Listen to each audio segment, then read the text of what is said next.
This is Sophie Heller, and this is an ACT English Modifiers question. So we're asked to look at this highlighted phrase, this older of the three, and make it make sense in order to correspond with what's been happening in the past paragraph of the passage. So who are these three? So these three here are the three major horror types, and the author gives them to us as these three: the interplanetary monster, the atomic beast, and the mad doctor. So we want to say that the mad doctor is old compared to the interplanetary monster and the atomic beast. So it's really weird. We have in the choice we have here, we have that the mad doctor probably the older of the three.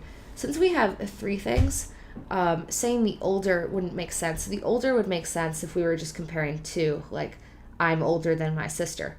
But older with three people doesn't tell you anything because you don't know how that compares to the two other things. We'd want something like oldest, so we'd want a superlative instead of a comparative.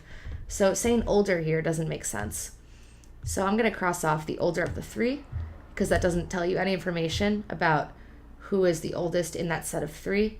The older, so choice number three, just saying the older, it doesn't make sense because we don't know that the older is referring back to these three types of horror genres mentioned in paragraph 1.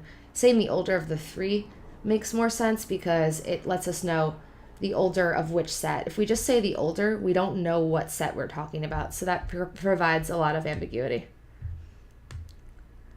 Choice number 4 also has that issue with the older, and it has this weird comma here, so it's an unnecessary comma since we'd want to say it's the older of the three, not the older, and then have this extra clause of the three.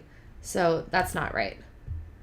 Choice number 2 is the only one that'll work because it says the oldest, so that'll tell us the relation of the mad doctor to the other two members of the 3-member set. So it'll say that the mad doctor is older than the other two. It makes the most logical sense, so number 2 is our answer.